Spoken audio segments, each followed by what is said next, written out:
Hello and welcome to Byjus Exam Prep IAS. Before we start with our today's analysis, a quick gentle reminder.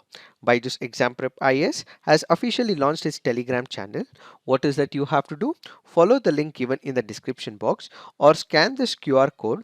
This will take you to our official Telegram channel. Join the channel so that you get all the current affairs related updates. Let's get started and look into the first article. The first article says risk from rabies. Let us try and understand what is this article all about. There was a recent instance that happened in the state of Kerala. What happened? A 12-year-old girl was bitten by a dog. She suffered from rabies. She was given vaccines as well. Despite given vaccines, she passed away. This ultimately raises questions about the quality and efficacy of the vaccines that were administered to this particular child. In this particular backdrop, we will try and understand what is the rabies, what are the issues with respect to the vaccines, and what needs to be done going forward. When we speak about rabies, it happens to be a disease that is caused by a family of viruses called as elusive viruses. This is found in a range of mammals. The virus usually targets the central nervous system. What exactly happens? The virus is secreted in the saliva of an infected animal. This basically means it can be a dog, it can be a cat as well. So the minute this animal bites a human being, the virus that is secreted in the saliva of this particular mammal is ultimately injected, or when bitten, it is transferred to another human being. So the virus is secreted in saliva. It is usually transmitted to people and animals by the bite from an infected animal. What animals can get rabies? Only mammals can get the rabies. Birds, fish, reptiles, and amphibians do not. What are the signs of rabies in animals? When we speak about animals, the minute this particular animal is infected with that particular virus from the elusive viruses, what would happen? There'll be change in the attitude of that particular animal. There'll be changes in the bark of the dog as well. Drop jaw, excessive salivation that comes from the infected dog, extreme excitability, fever, uncoordinated, paralysis, pica, appetite for non-nutritious substances, seizures, shyness or aggression, unable to swallow.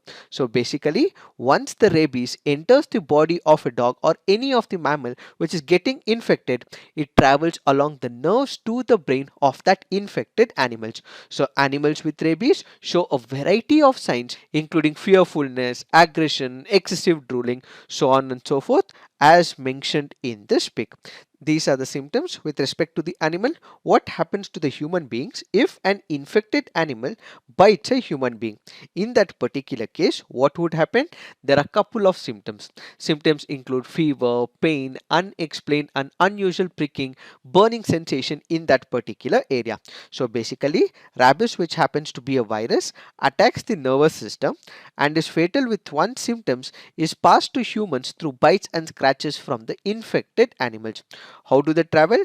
They spread through infected animal saliva, occurs mainly in skunks, raccoons, foxes and bats who can infect domestic cats, dogs and livestock. Incubation period in humans is about 2 months. So what exactly happens? You would have a dog. The dog would bite a particular person.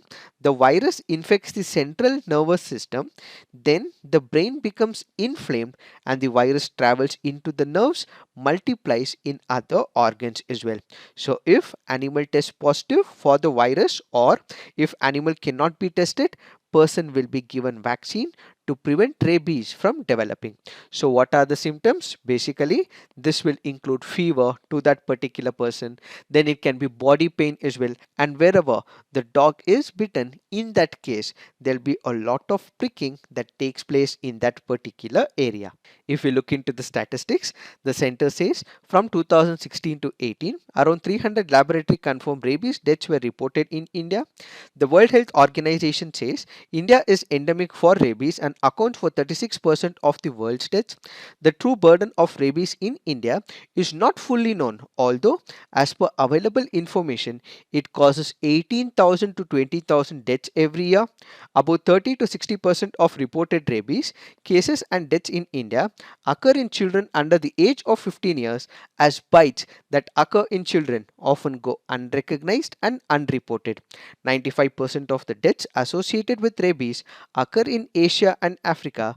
80% of these are people living in the rural areas. What is the course of action that has to be taken when a dog infected with this particular virus bites a human being? In that particular case, this person has to be administered with the rabies vaccine. How does this work? Basically, the minute this particular person is bitten, the very first day he has to be given a vaccine.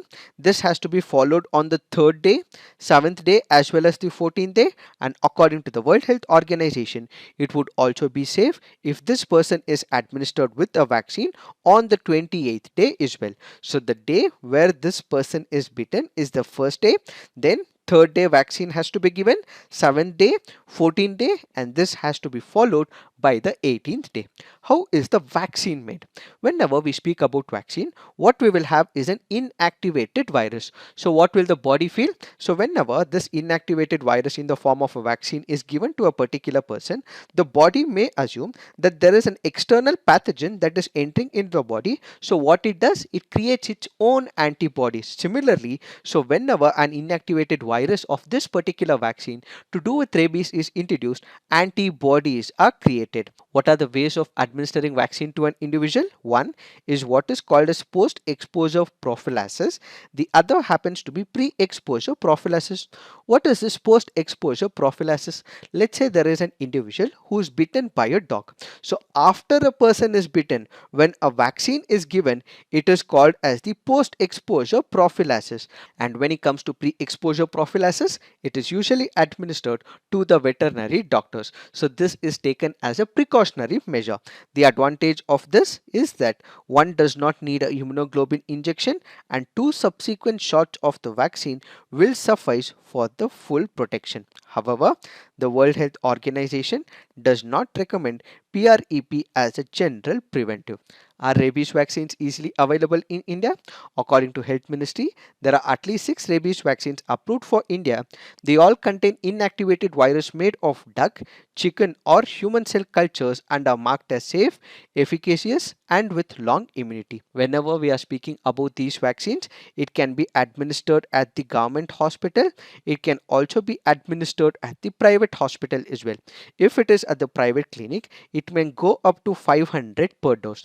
Now the important question is, do we have enough amount of vaccines for the entire country? There have been reports that go on to say that we do not have enough amount of vaccines in our country.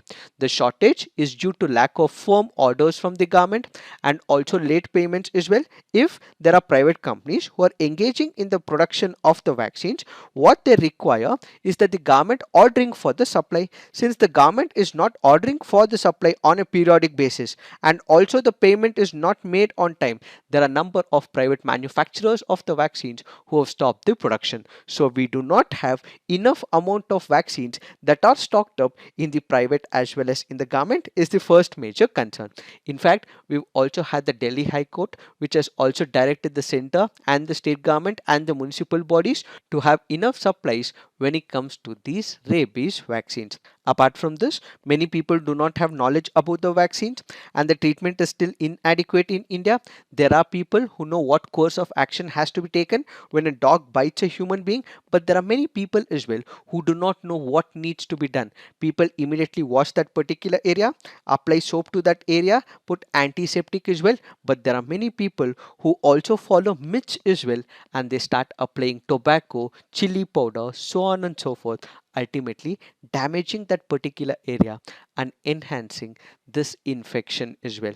Given that rabies treatment requires multiple shots, there are also people who fail to stick to the timeline. As we initially discussed, first day there has to be a vaccine, third day, 7th day and 14th day.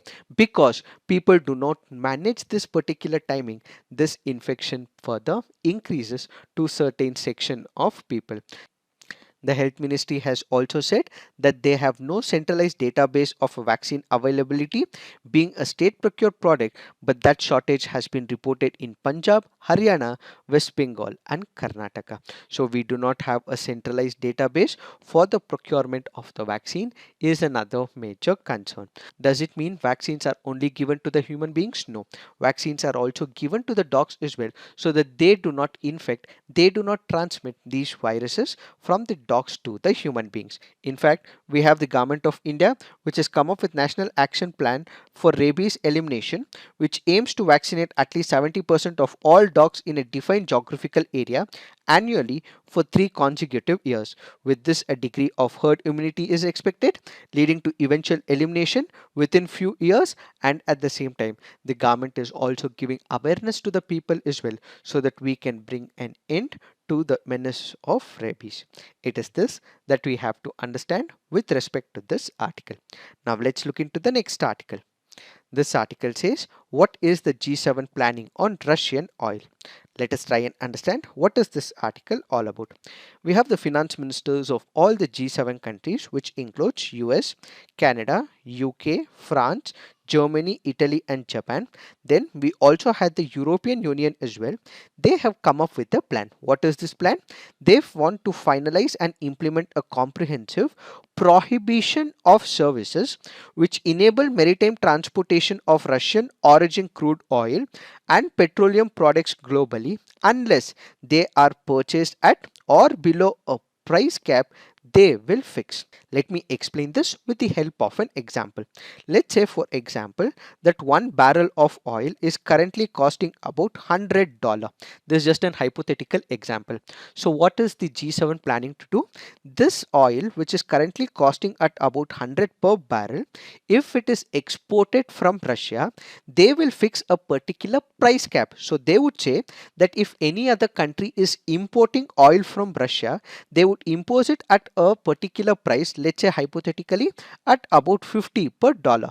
The market price of the crude oil might be $100, but what these countries will do is that in case there is any other country which is planning to procure oil from Russia, then this will have a price capping that they would keep it at 50 per dollar. They haven't defined it yet, but they may keep it at 50 or 60 or 70, which is way less than what is currently present in the market. So what will happen?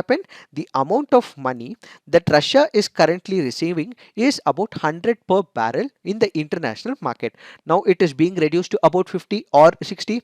In that particular case, the amount of money that Russia will be getting because of the oil exports will considerably drop. So this basically means that they would put up a price cap. They would decide what will be the price of that particular oil that will be exported from Russia, and ultimately every other country, if they are procuring oil from Russia, they have to buy only at this particular price. In case countries do not follow this particular order of the G7 countries, in that case the services that they would be provided will not be provided. As of now, they are providing certain services. Let's say, for example, we have the insurance services or shipment that is moved from one country to another. Such services will be barred. So all the countries who are buying the oil from Russia will have to stick to this price cap. In case they do not stick to this price cap, what they will withdraw is the services provided by these countries. So for countries that join the coalition,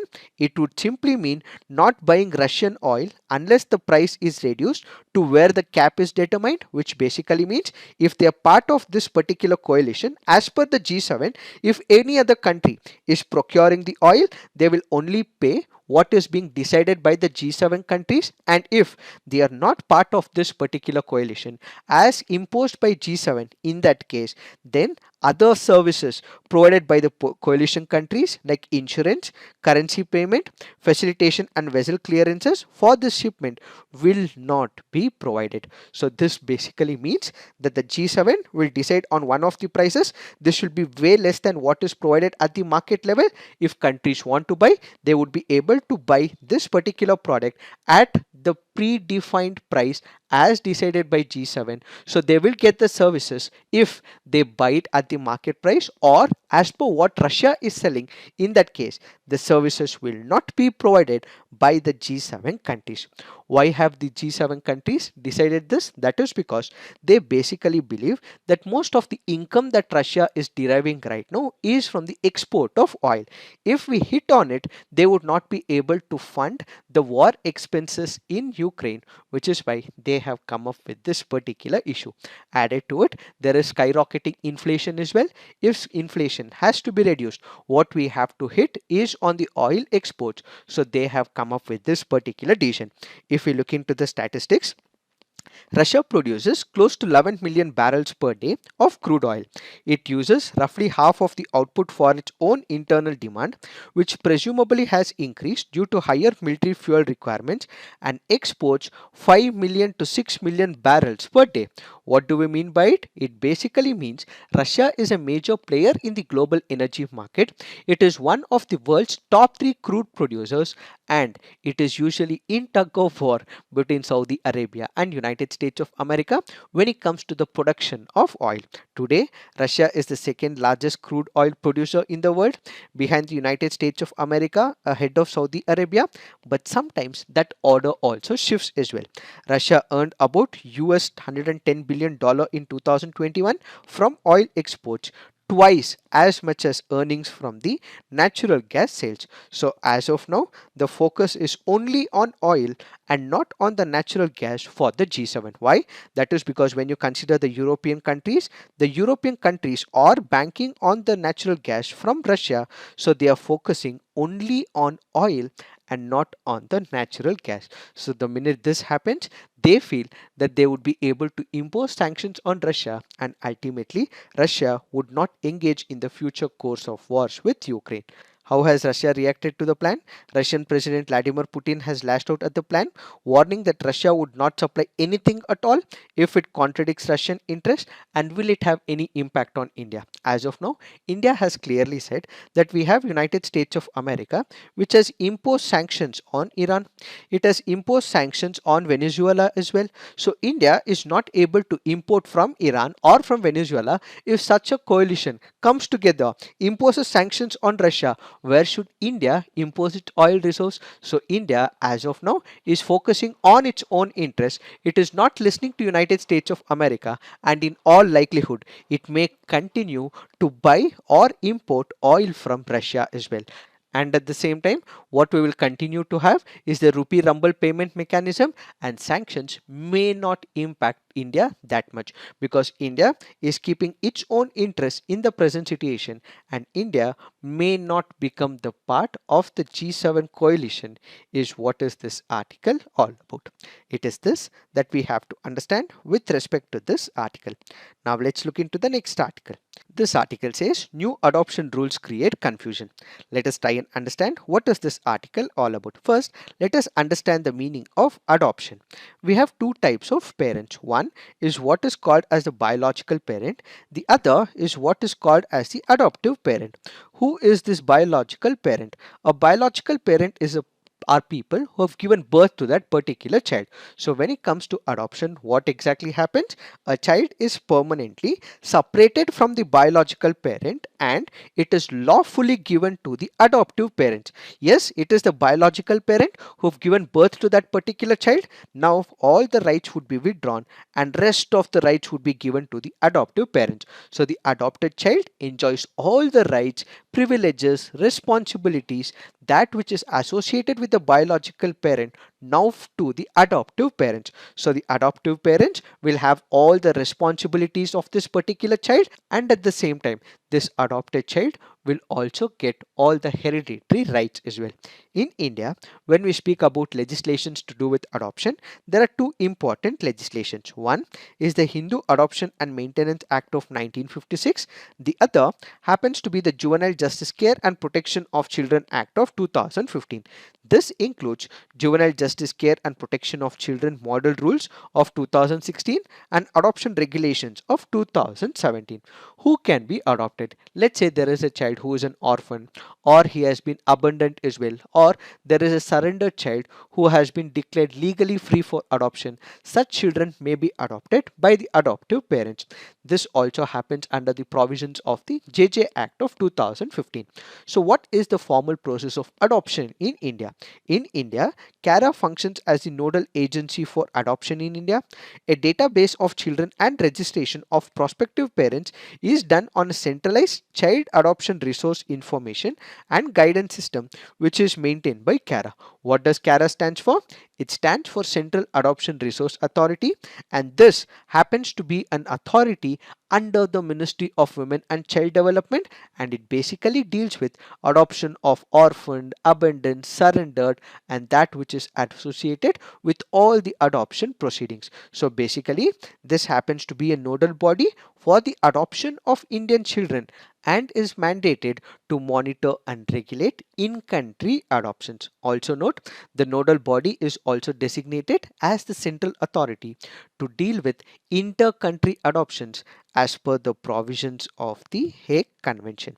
This can also be important from the preliminary examination point of view.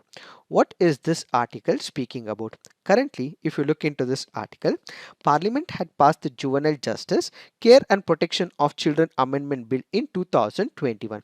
This empowers DMs to give adoption orders. Prior to that, it was being given by the courts, but courts have already lot of cases as well, so they were not able to focus. So what exactly did the government of India do? So they introduced a bill where such powers were given to the district magistrate. So what was the power that was earlier with the court was now given to the district magistrate, and as a result, what exactly happens? It is now under the custody of the district magistrate. So the adoption orders will now be issued by the district magistrate. This is where a fundamental problem is. Ideally, they should have released a rule book as well. They should have told what exactly happens with respect to the procedure when this transfer from the courts to the district magistrates will take place. None of it is mentioned as of now. So this basically means that the court is not aware. It goes on and on giving its own judicial orders. The magistrate is yet not given the rules as well. The magistrate does not know that it is he or she who has to give these orders as well. So judiciary is confused, the DM is confused. This ultimately means that there is a lot of delay because of this misunderstanding. Thereafter, amendments to the Juvenile Justice Care Modified Rules were notified, which state all the case pertaining to adoption matters before the court shall stand transferred to the district magistrate from the date of commencement of these rules. But they are yet not notified with these rules, and ultimately what we have is a confusion. Because there is a confusion, the district magistrate office tells us they have not received any notification whatsoever in one of the cases. Because of this, the adoptive parents had to admit their child to the hospital. They could not claim the health insurance as well, and at the same time, even if they have to leave the country, they do not have the order, and ultimately it is the parents who have become the sufferers despite wanting to adopt a child. Others have also raised questions whether this particular decision of the government of India is right or wrong. Why? That is because earlier it was under the control of the courts.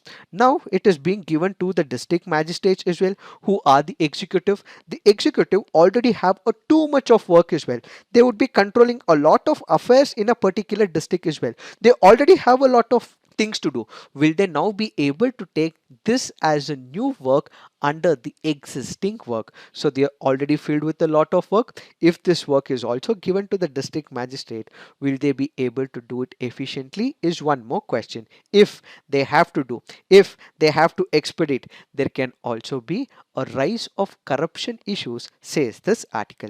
So these are the concerns with respect to the new rules that the government of India has come up with, is what is this article all about. Now let's look into the next article.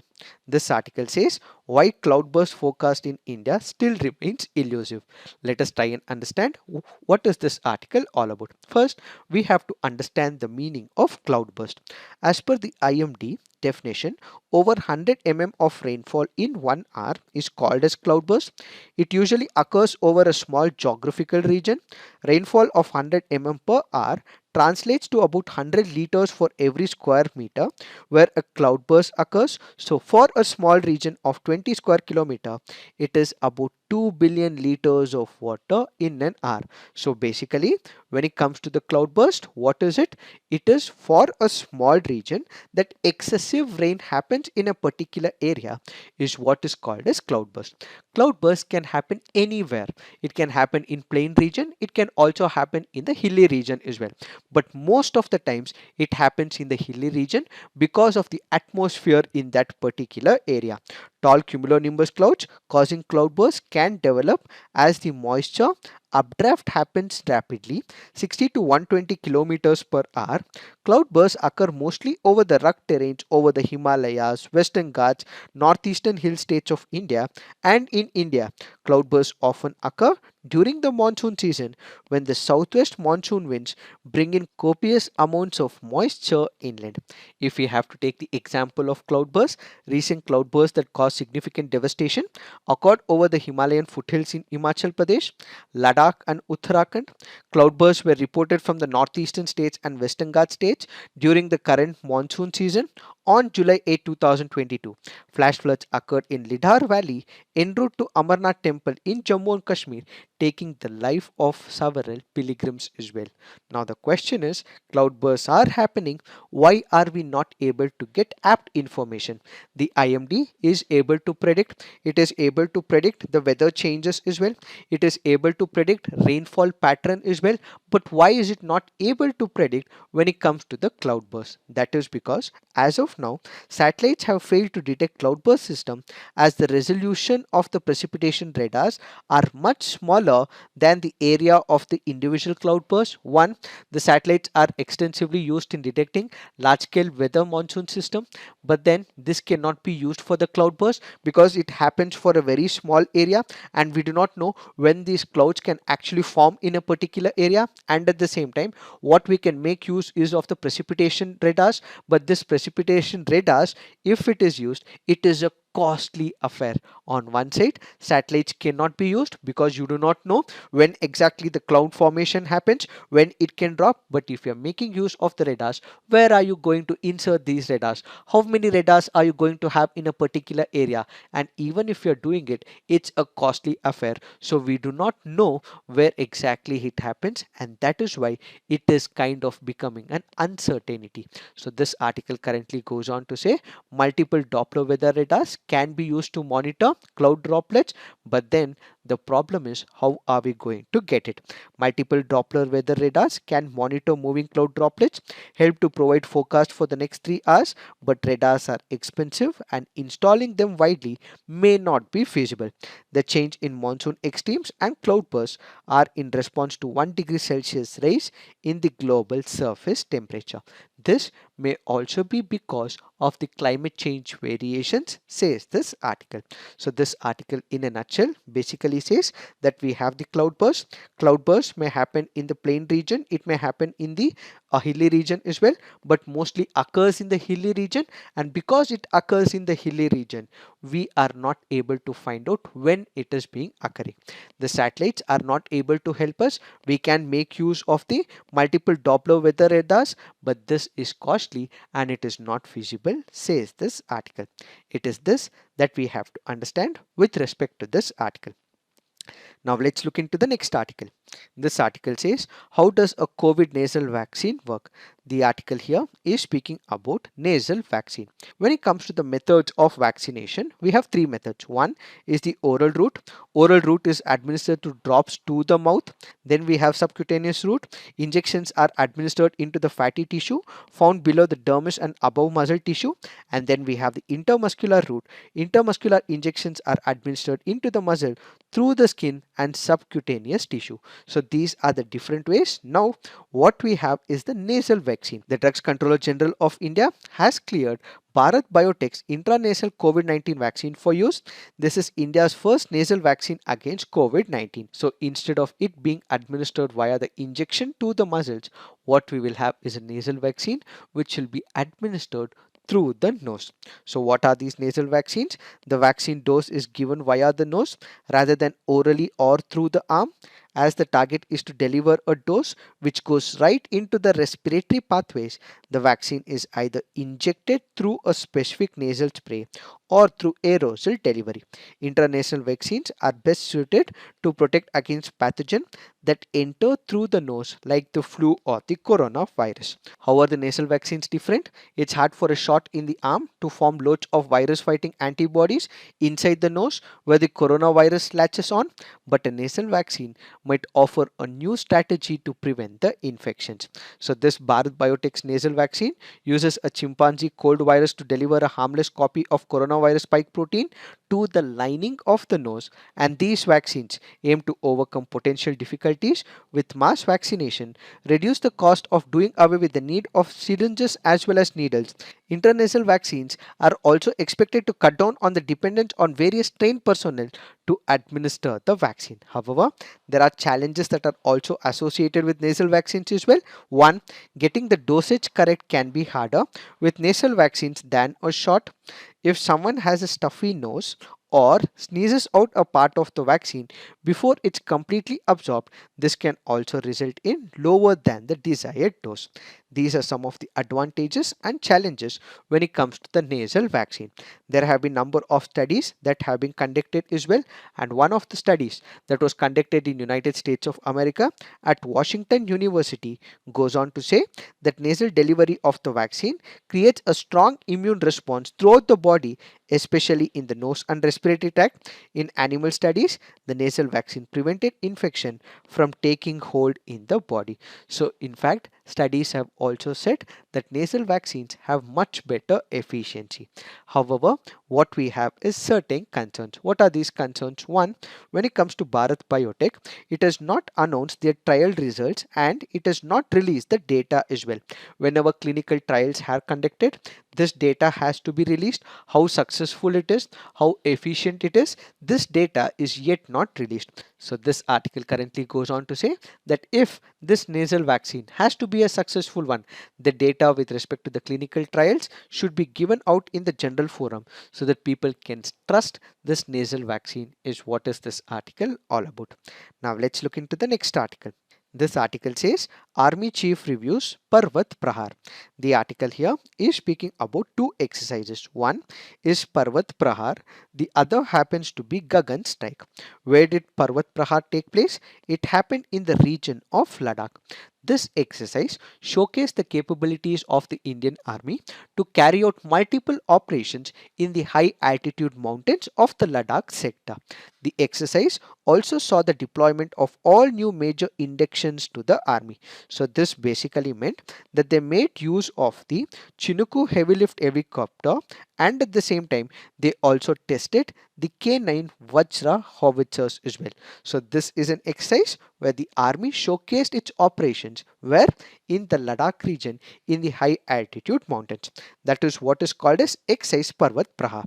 Then what we have is called as the exercise Gagan Strike. Where did it happen? It happened in the region of Punjab as well as in Haryana. So basically we had the army's Karga Corps.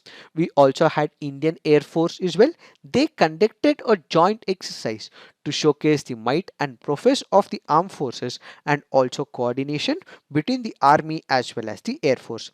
So the exercise consisted of attack helicopters being employed as the aerial arm of the maneuver, and at the same time they were protecting the ground forces while they were carrying out drills, practicing annihilation of enemy defenses, deep penetration, and thereby helping the ground forces. So remember, exercise Gagan Strike happened in Punjab and Haryana, where it was the coordination between the ground forces army as well as the air force, and then we have exercise Parvat Prahar which took place in Ladakh. Now let's look into the mains practice questions. India accounts for approximately 20,000 rabies related human deaths each year out of the 59,000 global deaths. In the light of the statement, explain measures taken by the government and the major impediments in rabies elimination. How will imposing a price cap on oil prices from Russia help? Will it impact India? Discuss. So please write all your answers on the comment section, peer review, and do give positive feedback to your friends' answers. So this is it for today. Thank you for watching. All the best.